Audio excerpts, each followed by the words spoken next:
This is a ManeHustle Media podcast.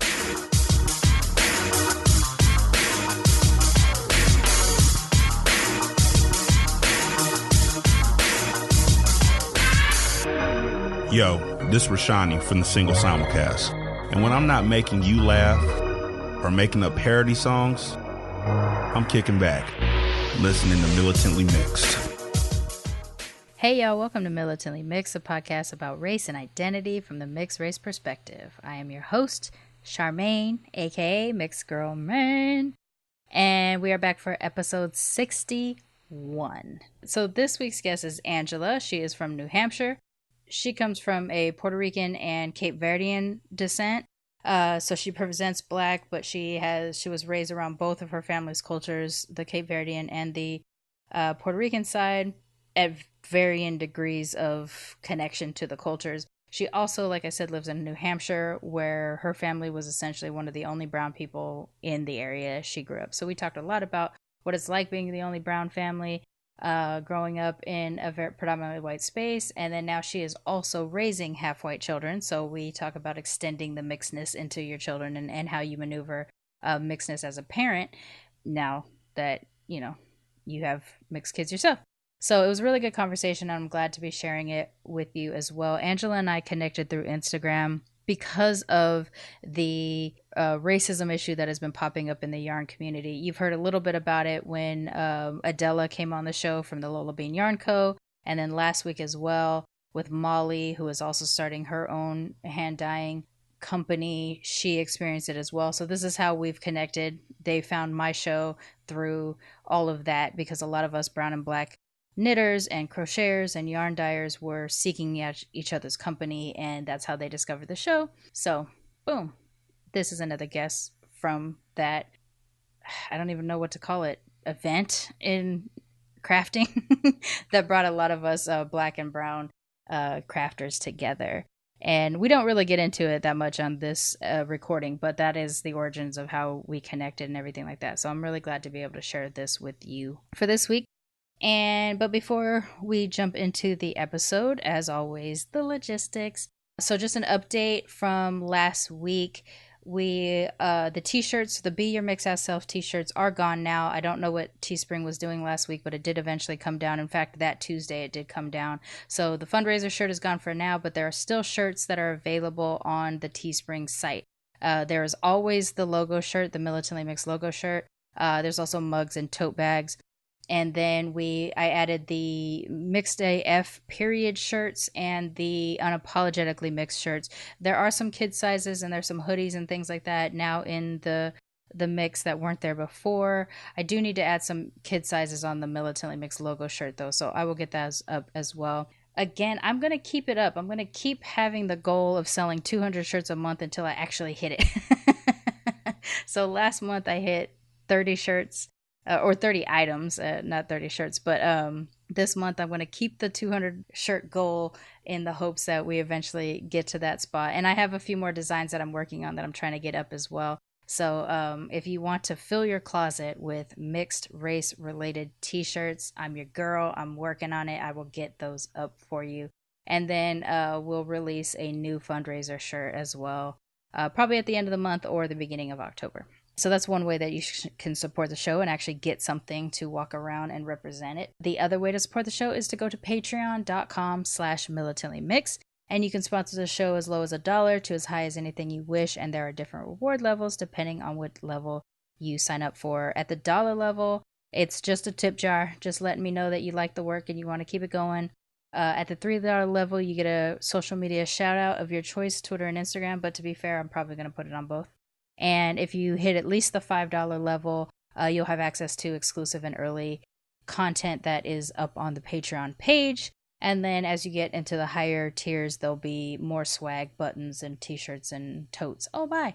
That'll be available for you there as well. I didn't get to do all of the edits last week. Last week there was a little bit of chaos, but I'm going to get that all straightened out this week. And so you'll have those options. And really excited that we hit the goal for the $100 a month last month. Between the sales of the t-shirt and the hitting the $100 a month via Patreon, That really did help cover some of these annual renewal costs of some of the various softwares and hosting sites and Skype phone and emails and all that kind of stuff that I pay for. For some crazy reason, I all paid for it in August and September last year.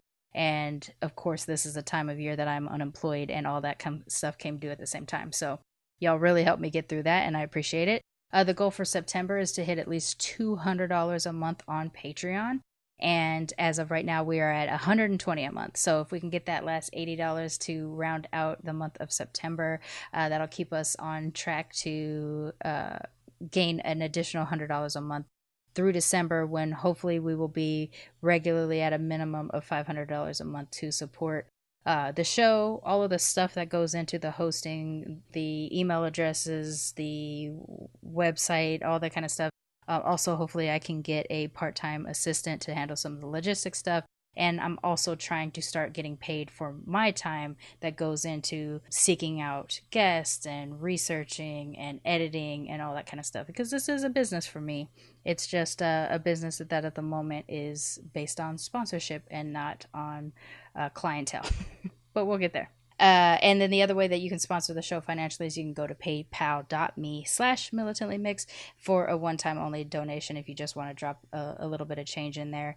And I know I'm talking about it a lot lately, and I don't want to beat a dead horse or drive y'all crazy with what's going on in my personal life, but it really, really does help. The support that y'all have been giving me the extra financial support that y'all have been giving me this last month has really helped, especially right now because while I'm continuing to look for work, I do not have another job yet.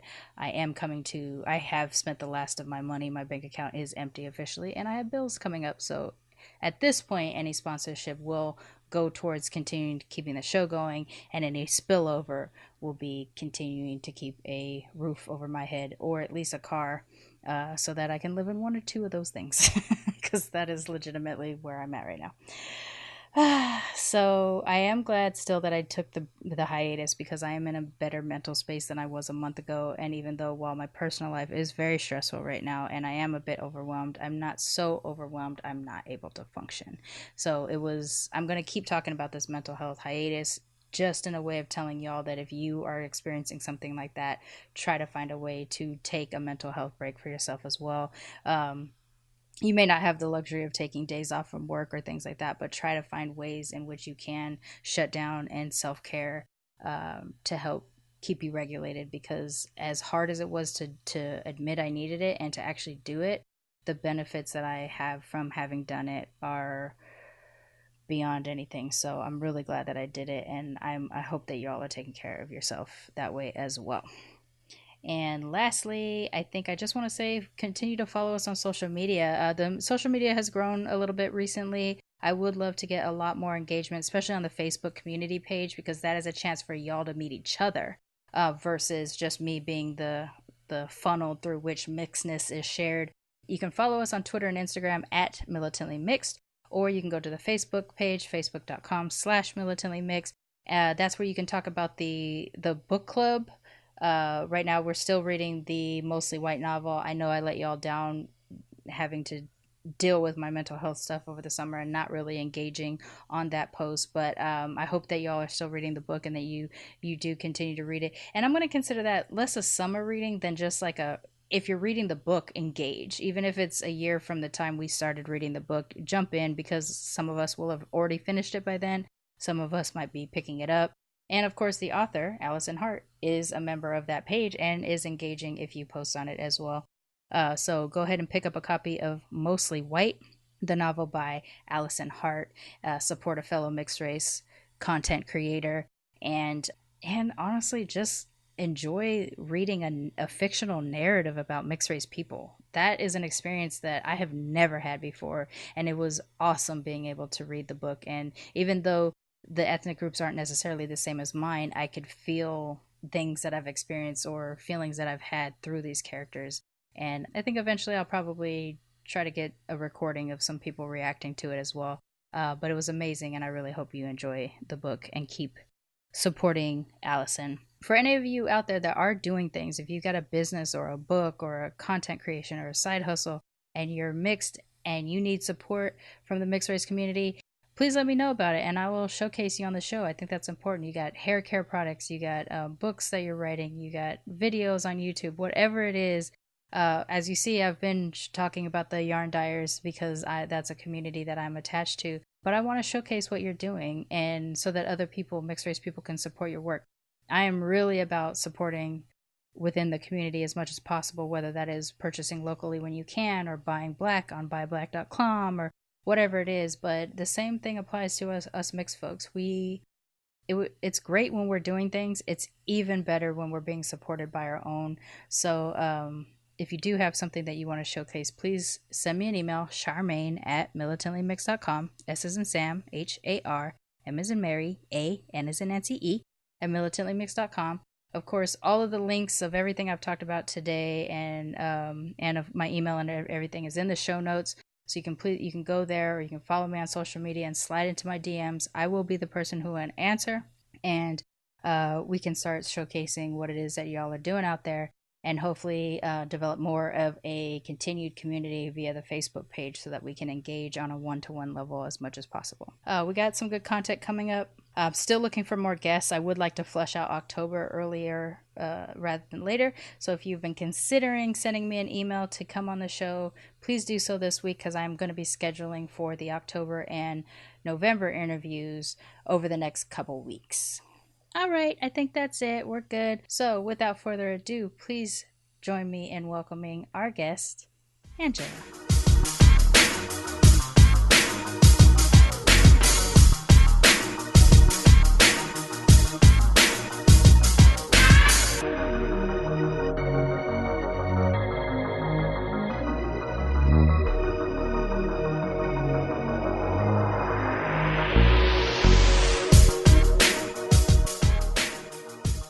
All right, so my guest this week is Angela. Angela, why don't you introduce yourself to the audience and let's get into it. Awesome. Hey, everyone. Thanks for having me. My name is Angela. I am we'll jump into it, I guess, half Puerto Rican. My mom is Puerto Rican, and my dad is Black. He actually passed away in 2006, but his family is from Cape Verde. And I grew up in the suburbs of New Hampshire in the early 80s. So that in and of itself is quite an experience as a mixed person. Yeah. As a brown person, even an off-white person would have yes. trouble in that environment. Absolutely. And I didn't grow up thinking that I even had an issue or that we were different until probably like middle school or high school, that I started realizing that we were different. Oh, really? Yeah. So, and it was just me and my sister and my parents. Didn't have any extended family around. So it was kind of our little unit trying to navigate everything, I guess. Yeah. And I still live in New Hampshire, and I'm actually married to a white man and have two beautiful little babies. Little, but they're 6 and 8 now. God.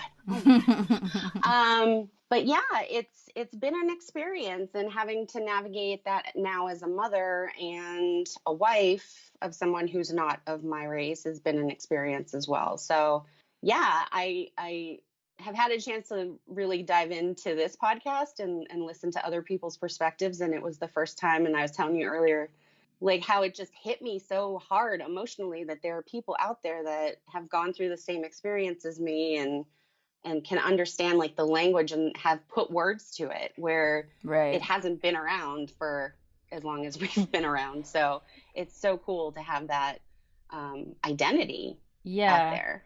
The important thing for me when I started was just really, like, no joke. I mean, it sounds like a joke, but no joke. It was really just so that I can sit with somebody else that was mixed and be like, you know how white people Yes. and just kind of commiserate or whatever about some of the stuff that happens. But really, once you break down to it, it was therapeutic to speak about being mixed and dealing with some of the other issues that we deal with as mixed people with somebody else who is also experiencing those issues. You realize that absence of tribe, you know, that we kind of grow up with. Like, yeah, we do grow up with some people that are the same things that we are, but they're not all of the things that we are, you know. And that's really been, for me, it's been life-changing to keep this up and to have those kinds of interactions on a weekly basis with folks, but also just on the listener side, the responses I get are similar to the things that you and I talked about before, which was just there weren't people like this where I was at. I didn't have anybody to talk to. And, this is the positive side, I think, of the internet and the world being smaller, is that if we don't live in a place where people look like us or are like us, we can find our people right out there. And it's nowadays I sound like I'm so old. I'm only 39, but still it's becoming more normal for mixed race people to be just around this area where we're living. Oh, really? Okay. Yeah, so people are migrating from Massachusetts all over the United States coming up, and there's so many kids in my children's classes that are mixed, which is so cool to see. Like, we were at a birthday party a couple weeks back, and he has my son has a best friend who's half black, half white. And we were just talking about the struggle that they have as parents and the struggles that they've been through, but also the bullying that their son gets. And granted, like, my son is a little bit lighter, but still you can tell he's mixed. Mm-hmm. But just knowing that, like, I have these people around me now that I can identify with. And it's just amazing because we didn't see each other on TV. We couldn't see anybody like us, on advertisements, in the movies, none of that. And even though, like, I present Black and I probably pass as Hispanic in my family unit, there's nobody that I could say, oh, they're half Puerto Rican, half Black. I know what that's like. I've seen that. That's my face. Like, it just hasn't happened. So it's getting better. It's just, we're not quite there. So I'm appreciative that you have started this and have this platform. So hit me hard. No, hit me real hard. I'm glad that it resonates. I mean, that's the important thing too, is like, same, like, growing up, there weren't people that looked like me. And the weird thing is I had a very mixed race childhood. Both of my parents are biracial. Almost all of my cousins have a mix that's different than mine. I do actually have some Black, Japanese, and white cousins on my dad's side, just like my brother and I, but I have Mexican, Italian, Black half siblings. I have Black and white cousins. I have Japanese and white cousins. Like, I grew up with a lot of mixed people, and a lot of us kind of looked alike or didn't. So it's not like I didn't have exposure to mixedness and a comfort being around people who didn't look like me, because the people who didn't look like me I happen to also be related to. Right. But even with that, going out into the world and trying to be mixed didn't make sense. I was that little mixed girl in most of my schools because I did grow up predominantly around Black people. The name that people used for me was, oh, Sharmane, that little mixed girl, and I used to love that because at least they acknowledged that I was part Black. But as I got older, the way white people responded to me, that's when I started to be uncomfortable about what at the time I used to describe as me being different, but now I describe as them being different from me. Right. I didn't know how complicated, I didn't understand how complicated my relationship to my face, my skin color, and my ethnic groups and cultures were until I didn't have access to people that were like me anymore. Yeah. And when you're growing up as either, just you and a sibling, or you're the only people in town, it's got to be even worse to feel like, well, maybe not worse, but even more isolating anyway, in terms of, like, there just aren't people like me. Obviously, I'm the different one. And I hate that feeling of being the one that has to be the different one. So starting the show has a lot to do with making us not feel different, and being able to celebrate the things about us that are different, even as Absolutely. I'm trying to not do that. And that's the thing, is like embracing everyone's differences has brought us into the world. And the fact that our parents were able to set aside their own upbringings and the misgivings that happened then and find love in another person that didn't look like them. Mm-hmm. And that's something that needs to continue, I think. And it's just all about love and embracing everyone for who they are and not what they look like. So it's so crazy too, because we also come from cultures, or some of us that are mixed this way come from cultures where the people we come from are mixed but have stopped acknowledging themselves as mixed, which I think a lot of Puerto Ricans deal with. I assume Cape Verdeans do because of the historical wave of Portuguese and Africans that worked their way through the island and everything. Like, we come from mixed people. We forget we're mixed, and then we mix again.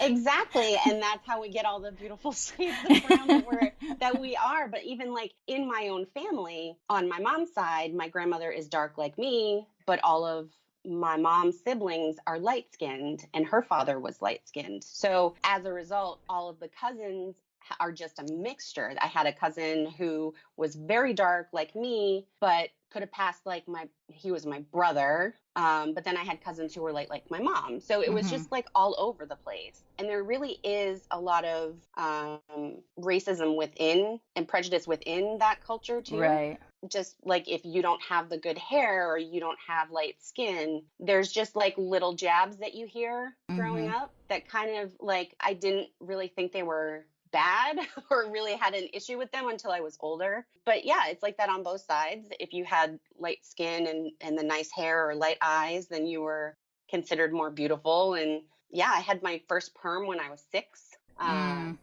That's so early. Yeah, it was just like, yeah, it's so early. And granted, my mom didn't know what to do with my nappy hair, but still, like 6 is young. 6 is super young. I can't imagine having my 6-year-old go through that.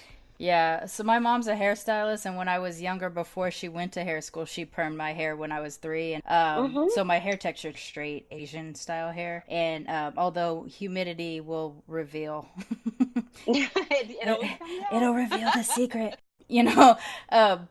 but your hair doesn't even mature until you're 13, 14 years old. It's part of your puberty process. So if you do this kind of stuff when you're younger, you actually do potentially damage and change the potential of the hair until you get to that age. So yeah, it's rough. That's actually one of the things that drives me nuts too. Like, you can almost always pinpoint someone who, obviously someone has the white parent or the parent that doesn't have access to black style hairs. If they're a black mixed kid, and you're just like, oh, please go to a black hair salon and so they can teach you how to take care of your kid's hair naturally. Yeah. But it was also the 80s when like I had the Jerry curl. I had like I had some questionable I'm from that time too. Yeah, so it was, I mean, part of it was the time and not having access to it, but also part of it was that we lived in an area where there were not places for Black people to get their hair done. You had to go all the way down to Boston to get that. It's still like that now. And you couldn't just jump on the internet to get mixed chicks hair products or anything like that. Yeah, exactly. And now I order my stuff online. It's very rare that I get stuff in my area that I can use on my hair, which is out of, like, it's mind-boggling in this day and age that I can't find stuff to cook with. I can't find stuff to do my hair with. Like, now, 2019, it's still happening. So yeah, sometimes it's a struggle. I don't let it get to me anymore. I'm at the point where it's just kind of, it is what it is. But yeah. But it does just suck. Like, it sucks. This is like everyday life. And this is what a lot of monoracial people, but I'm gonna also say specifically white monoracial people, because white cultural foods is a little bit more accessible wherever they are in the United States versus any kind of POC cultural foods. Like, you may, even in New Hampshire, have an Asian food section, but it'll be like top ramen and that's exactly what it is. Hoisin sauce and soy sauce and things like that. Like, not things that actually, not all of the flavors that we bring into our food. And I imagine with Latin American food, and honestly, besides coffee milk, I don't know what Cape Verdean cuisine is like. I have no idea what kind of foods you would want access to and not have where you live. But that we have to go on the internet or take a caravan. I mean, the worst thing is when I lived in Austin or Boston, my grandmother in Sacramento, California, would have to go to the Japanese grocery store and like every couple months send me a care package of all of my Japanese foods. My mom does that now. She lives in Florida. So she sends me the good stuff. Like, she'll send me spices, or she'll send me beans, because I can't find gandules anywhere here. That's like for our rice, and like specific meats and things like that. So she'll send me that stuff every couple months. I'll get a nice package. But yeah, it's frustrating, and I want to be able to have my kids experience that stuff that I experienced when I was a kid. And it's hard to do. I mean, I try to get them to understand that part of my culture, but I mean, we do it in other ways when I can. So it's definitely a struggle though. But food is such a huge part of how people access culture. Like almost any time, and this even happens to white people. I was watching the chef show on Netflix the other day where Jon Favreau was talking about cultural food, and it was just a comment. It was just a throwaway comment, right? It was like in the middle of eating. It was like, this is how we connect to our family, is through our food from where we're from. And that's the thing, right? Like that's the first step of entering into your culture, is the kinds of foods that your people eat, and here is how we prepare, our people's foods and things like that. And it sucks when you don't have that access. And it's so weird to try to explain why it's important to people who don't have to worry about it. Right. And it's not a hardship for me to have to go a couple towns over to find what I need, but it's still annoying that I can't just go to the grocery store that we go to every week, right, and buy a can of just a can of beans that we don't have. It's little stuff like that. It gets frustrating after a while, but we make it work. It is what it is, and my mother spoils them when we get together and visit her. So yeah, it's nice to to have her around still. Yeah. So one of the questions I do want to ask, since you are married to a Caucasian person, what's the dynamic in terms of explaining to your spouse what you're dealing with, and by eventually your children will also deal with, because they have a different version of the being different from the other kids? Like, do they understand that there is something that they don't understand is happening, and will defer to you for those types of? Yeah, it's been, I guess the conversation started when I first was pregnant with my son. And we had to figure out names, and we had to figure out how we were going to address certain things as they came about, because they're eventually we're going to have these happen. And like clockwork, in kindergarten, it happened. So he's experiencing the N-word for the first time at 6 years old. He's experienced, not towards him, but he's hearing it, and he knows it's wrong towards a friend. And how do you deal with that? And having to go to the school and speak with the principal and all that stuff. It's just a conversation that my husband and I have on the regular. Like it's just what we talk about, and it's part of who we are. It's never been an issue with him. He understands, like, this is me. This is how I grew up. It comes with a lot of baggage, but he's not without his own issues too. But with regard to the race stuff, he knows when it's time to take a step back and let me handle it, because I have the experience, but he still wants to be a part of it and be a part of the conversation. So it's never been awkward. It's never been difficult with him. He's really good at listening to me and letting me kind of vent and do my thing and speak up when I feel like something is wrong, which is amazing. I can't ask for anybody better. Than him. But we had an incident this year where both my kids were involved on the school bus, where a little girl who was probably 5 was just continually bullying my kids. I don't know why, but it eventually turned up that she spat on my son. And my daughter just came up, and she was not having it. She did not like it. She just let her know that it was not okay. And your daughter is younger? She's younger. Younger child? Yeah. And I don't know where she gets her sass from, but she was very quick to let us know that this happened on the bus and it wasn't right. And so the next day, the mother of the child came up to me and approached me about it, and ended up saying that it was my son's fault for provoking or picking on her daughter. And I saw my son's demeanor change from, like, he realized this girl is lying. That's not the truth. That's not what happened. So I had to let her say her piece, let her go, and tell her that I was going to deal with it. Thank you for approaching me, and we'll deal with it separately. And then I had to pull him aside and say, listen, people are going to lie just so they don't get in trouble. People are going to do things that you think are wrong, and you think that they're your friends, but they're obviously not. And you're going to have to deal with that. And it's never okay to lie. It's never okay to treat people that way, but you have to know it's going to happen. Right. So we got through it, and we know now that she's not a friend, and we are still going to be kind and nice and be cordial, but we don't have to go out of our way anymore. Right. And so they're learning that, which is sad at 6 and 8 years old. Yeah, that's pretty young. I mean, my first memory of racism and things like that I've talked about on the show before is it didn't happen until I was in third grade. And that's my first exposure to the N-word, and that's my first exposure to being told that the reason they could not be my friend was because my dad was brown. Like that's it, nothing else, just that's the reason. And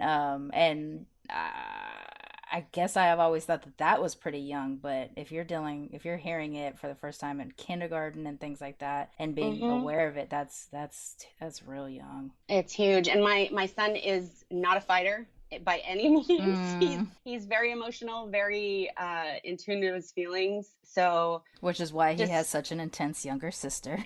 Yes, and she's very protective of him. Yeah, which that's is so good. Cute.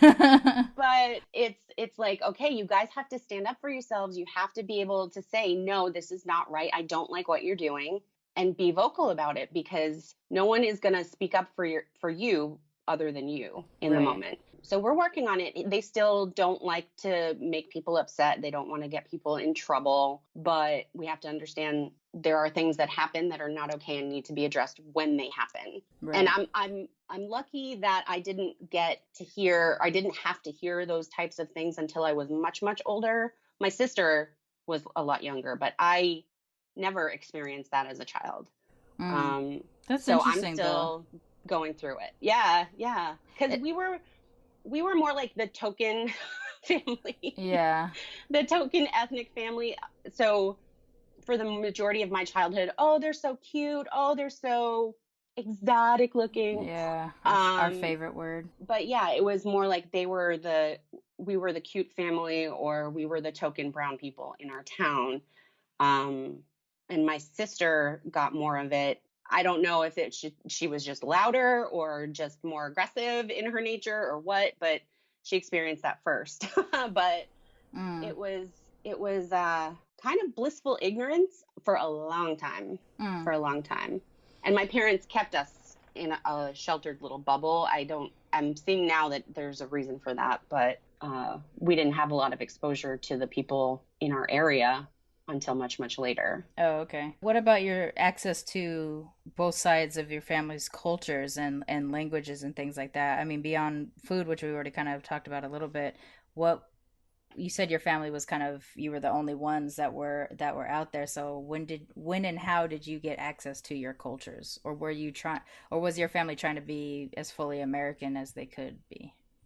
I think it was more so my dad trying to stay out of the environment where he grew up, because it was very hood and like ghetto, and he wanted to get out of there and didn't want to raise a family there. So he kept us as far away from that as possible. But in the same token, we didn't get a lot of exposure to our family in New Bedford. So I had more exposure to my mom's side just because they migrated from Puerto Rico, came up here, and lived about 45 minutes to an hour from us. So we would get together on the weekends and have birthday parties, Christmas, all kinds of things. So I had a lot of that exposure of the Puerto Rican side, and very little of my dad's side for a very long time, until I was a teenager, actually. But So you had more access even probably to Spanish then too than you did to Portuguese, or? Oh yeah, I didn't learn any Portuguese whatsoever. My mother was learning English as we were learning to speak. So she was teaching us, like that's what I spoke before I spoke English. Right. But as the years progressed, my mom went to work and she spoke English all the time at home. My dad didn't speak very much Spanish, so that was the language that we spoke at home. But I kept a lot of it, just being able to understand it and hear it and not so much speak it, but I knew what was going on all the time, which kind of made things easier. But then again, it kind of alienated my sister and myself from that side of the family because we didn't speak it. And when we did, we were made fun of Right. for sounding too white.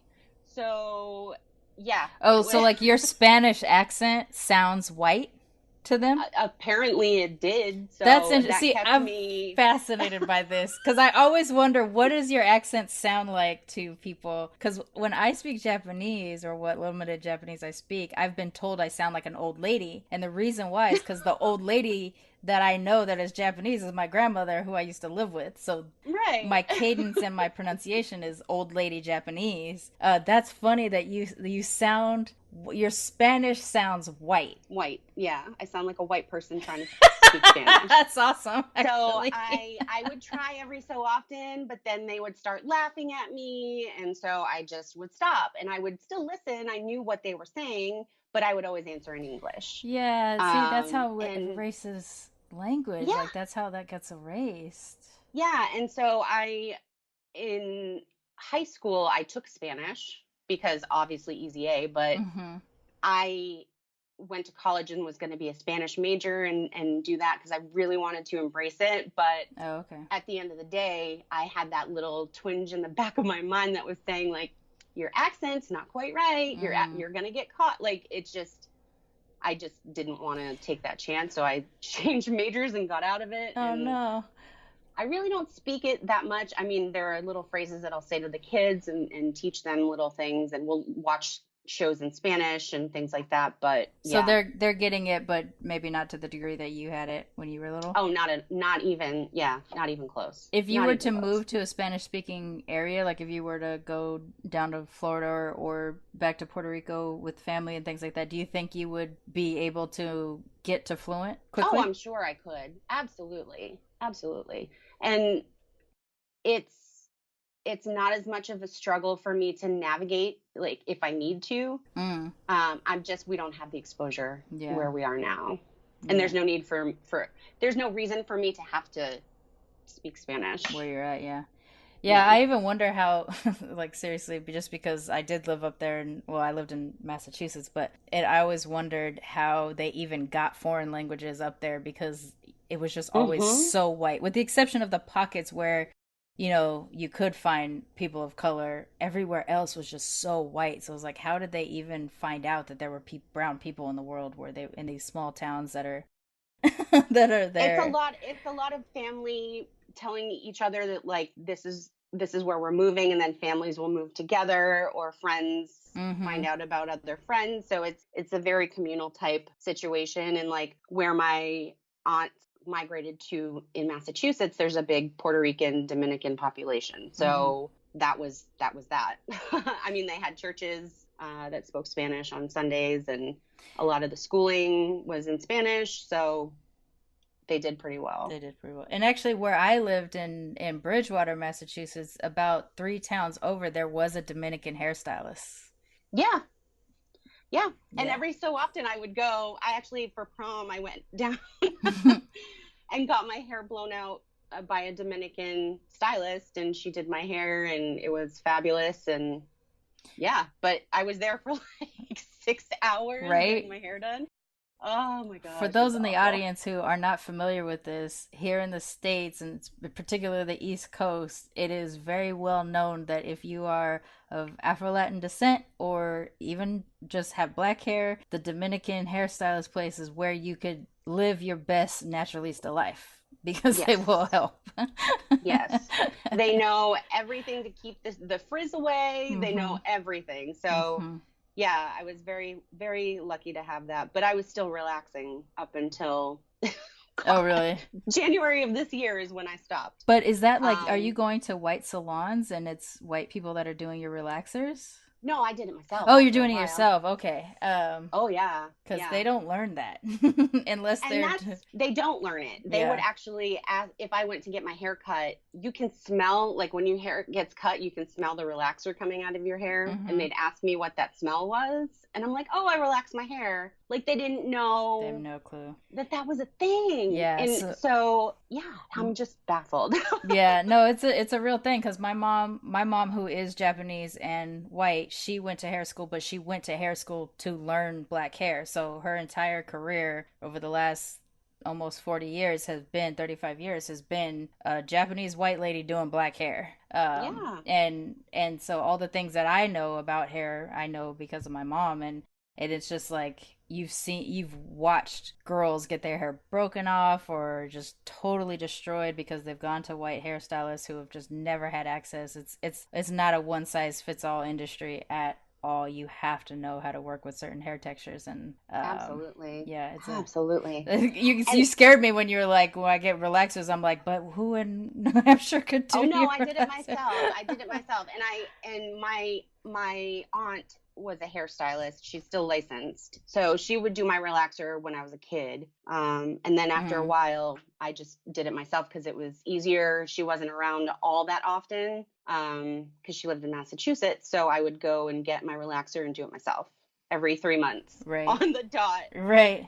As soon as I saw that growth come in, I was doing it myself. So.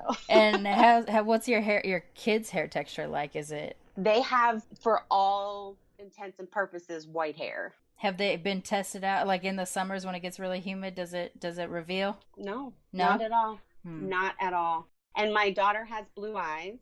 My son has green eyes. And they have like light brown hair, but their skin gets dark in the summertime. Right. That sounds a lot like me and my brother. We would get real dark in the summer. I mean, I'm actually, the way I am now, my face is the palest thing on me, which is weird because it's the most exposed thing. But like my stomach and my legs and the parts that aren't ever exposed are darker than the skin that is exposed. It makes no sense. And there's a joke like that I have with my sister-in-law that I'll go outside for 10 minutes and I'll have tan lines and she has to work at it for like hours. All summer long just to get her base. Yeah. So it's like it's become a joke at this point because that's one of my strong points. It's my tanning ability, but that's part of like the little subtle jabs that you get as a mixed person that it's not meant to be hurtful, but nobody's ever said anything about it, so it's just kind of, it is what it is. Yeah, it's like a microaggression masked in a compliment. Oh, you tan so or a well, joke. Or a joke or something. Yeah, it's like yeah. I mean, in my family on the Japanese side, because they didn't know we were mixed with black, when we got dark over the summer, they just thought we were Mexican because we would only tell them that our dad was American because we didn't want to get disowned for prejudice reasons and things, but we were so brown they couldn't figure out how American kids could end up that brown. And so we had to be Mexican. Like that's what they thought. Of course, because that's the only like that's what they knew. The only like Hispanic that a lot of people understand or know of, so they automatically assume and don't know that there's so many, and that nobody gets along. And they don't get along. We were talking about that the other day too. It's like the Puerto Ricans and Dominicans are always fighting, but they come from literally the same area. They have the same culture, the same culture and everything. Right. It's just that maybe it's a slightly different spice in this particular rice or this and that, but primarily a lot of the food is similar, a lot of the culture is similar. The Tajinos were all over that area, so they're all mixed with at least that in terms of the indigenous side, they're mixed with the same type of indigenous folks. Not to mention slavery and colonization and all that kind of stuff. But it's so crazy, the differences. And the language is the same. There's so many reasons to get along. So many reasons. It's exactly. Yeah. So I get some of the reasons why. But for the most part, like, stick together, people, because that's all you have. I know. I know. It happens on the Asian side too. The Asians, none of the Asians get along. I told you a little bit, like going to Japanese restaurants here in the States are almost always run by Koreans if they're not in a predominantly Japanese area. And my grandma would just get so upset because the food doesn't taste quite right. The sauces aren't right.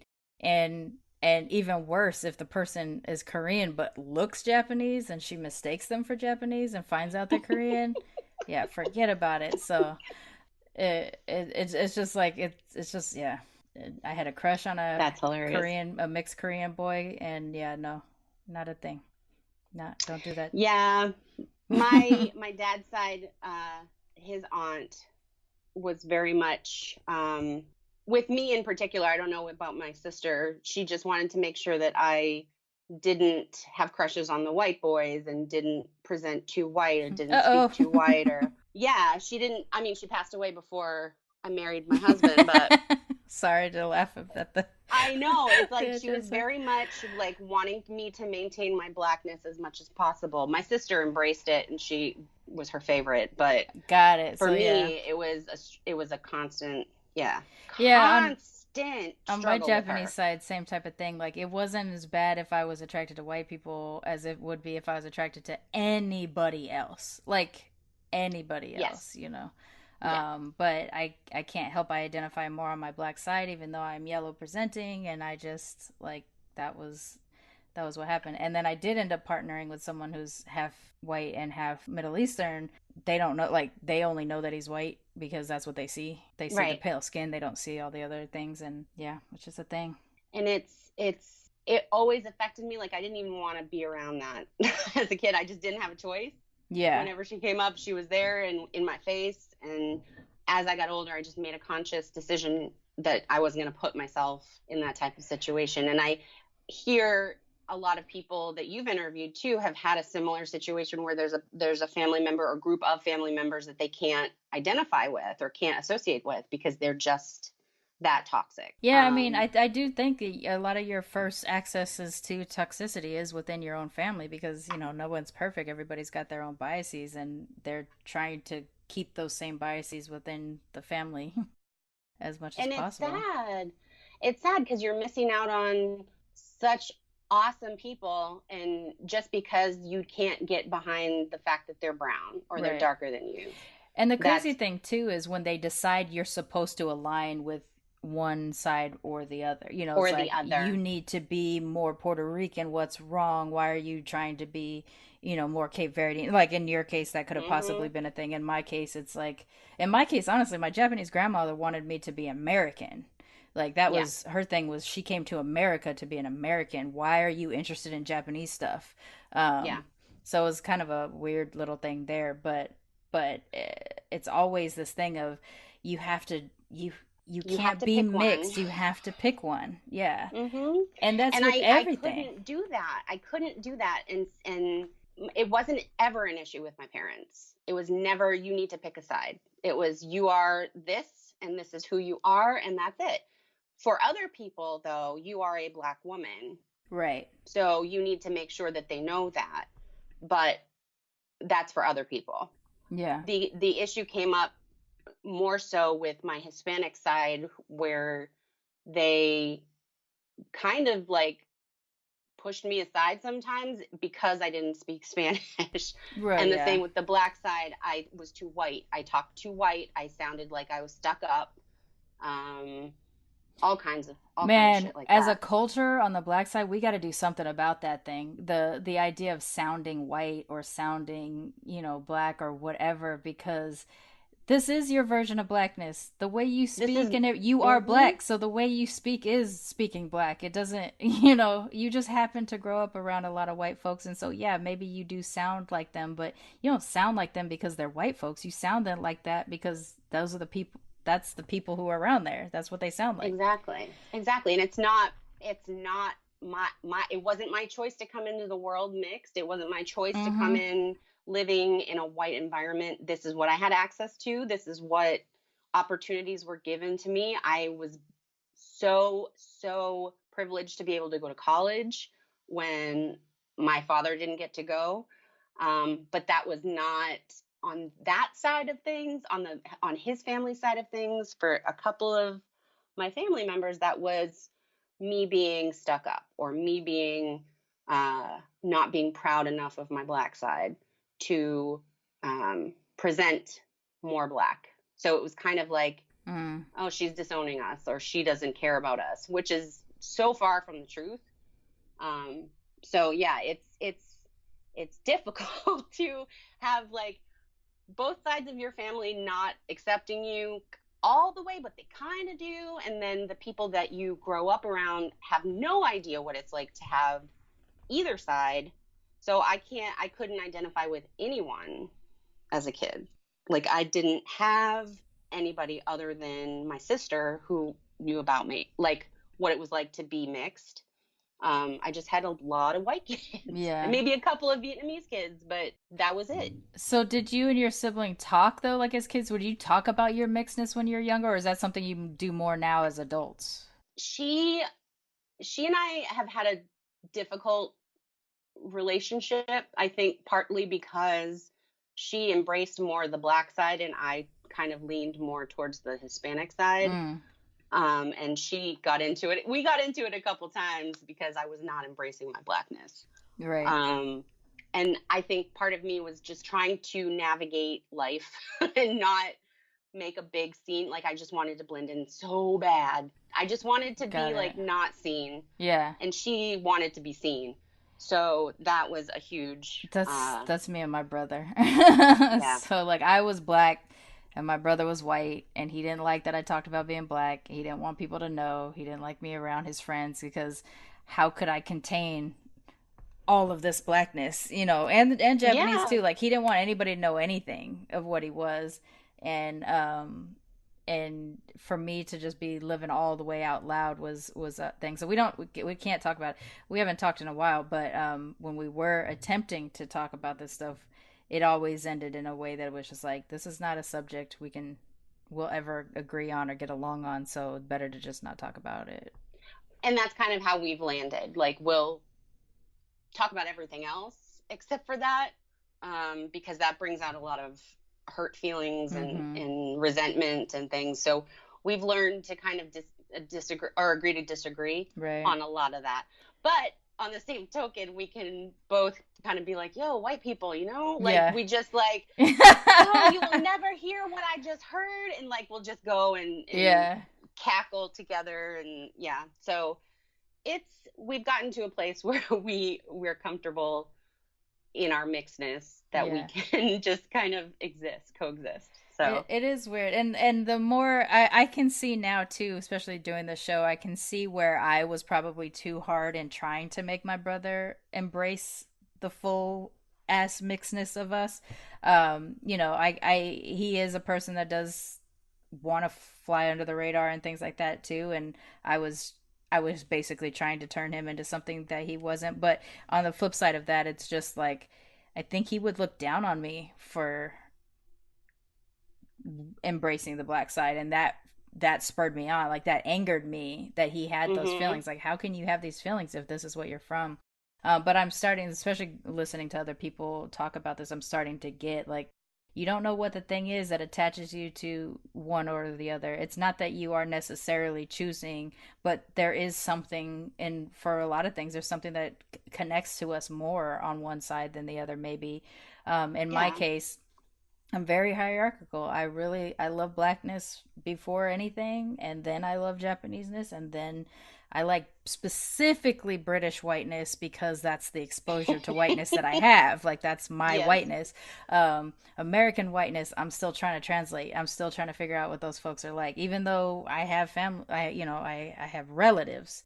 I don't know them, so I don't know.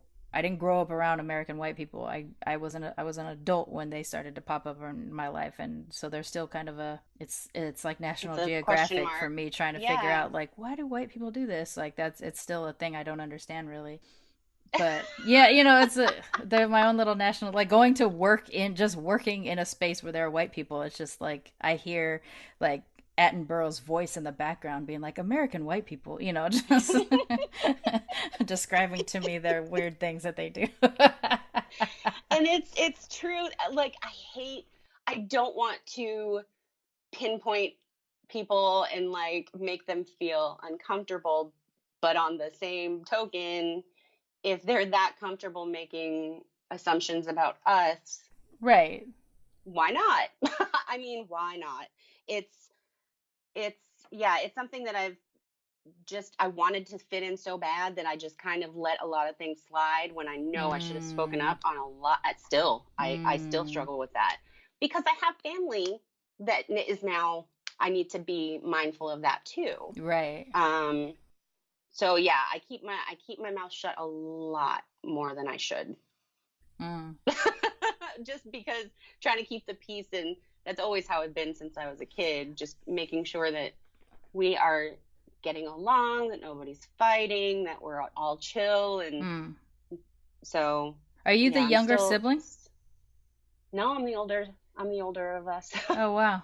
I would have pegged you for the younger sibling because of the peacemaker thing, but that's like not everybody is the textbook thing, but for some reason, like that's how like my youngest aunt was, or like my brother and things like that. It's like, no, everybody, let's just chill out and be cool and not talk. Let's just we can have fun and not insult each other. Like it's okay if we hang out for an hour and not poke jabs at each other. So yeah, it's something that I know I need to work on and learn that it's not going to kill me if I speak up about an injustice that I'm seeing or something wrong that I'm hearing, that it's an education opportunity for someone else.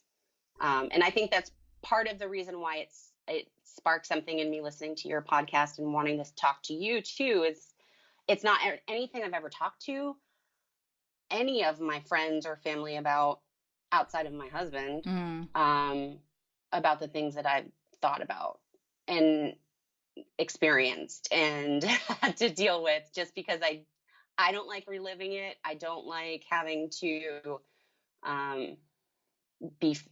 go through those bad feelings. Like it chokes me up. You can hear it in my voice right now. But like it's not something that I've ever wanted to talk about until I heard that other people have had a similar experience. And I want people to know that you'll get through it, and that, even though it might seem hard or it might seem like it's terrible, because I've gone through depressions, I've gone through like suicidal thoughts and things like that, because you don't know where you fit in. You don't have a group, you don't have a tribe. So, but eventually you'll find that. And I think it's so cool that we have the internet now and the access. That is just, it's amazing to me. Yeah, the internet aspect of it has been great, because when would I have ever in regular ass life been able to talk to, a person in Ethiopia who's working for a circus, or a student in Quebec who is actually from France, or like all these people that I've gotten a chance to speak to all over the world, or even just here in the States. There are, like you live in New Hampshire, and even though there was a time I lived in Massachusetts, I probably never managed to drive through your town. Where and would I would have found these opportunities to speak to mixed race people if not for the internet? Right. But since we are coming to the end of the show, let's talk about what you love about being mixed. What I love about being mixed. Honestly, we are beautiful. I just love all the different shades of brown, all the hair differences, all the eye differences. Like, I just like being different, and it's taken me so long to get here that I feel like, yeah, I'm really proud to be different than everyone else. And how boring would it be if everyone looked the same? So I love that part of me, that, yeah, I have Hispanic culture, I have Black culture, I have little bits of white culture, very little, but it's there. But yeah, it's amazing to be that different person now, and I try to embrace it as much as I can. Right. All right. Well, thank you so much for joining me on the show. I do appreciate it. I appreciate your engagement too. I mean, we share a social circle. It's how we accidentally became connected, is that we are both crafters, right? And in the same knitters, social group and everything like that. So it's nice. It's also nice to stumble on other mixed people in places where you weren't expecting to find another mixed person.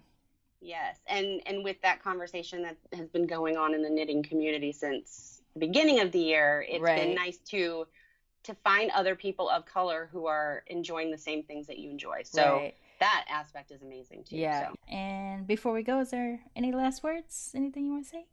Just thank you for having me and having the conversation. I really appreciate it. And I can't say enough how much I am so happy that this exists. And I can't wait to see what happens next on the platform. So I'm very excited. Thank you. To see you grow. It's awesome. Thank you.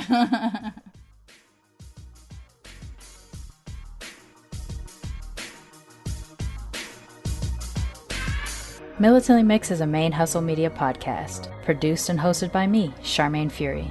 Music is by David Bogan the One. You can follow us on social media on Twitter, Instagram, and Facebook at Militantly Mixed. If you'd like to become a sponsor of Militantly Mixed, please go to patreon.com/militantlymixed for monthly sponsorship or paypal.me/militantlymixed for a one-time only donation. And if you like what you hear on Militantly Mixed, please subscribe, rate, and review on iTunes or wherever you listen to podcasts. And don't forget to be your mixed-ass self. ManeHustle Media. Turn your side hustle into your main hustle.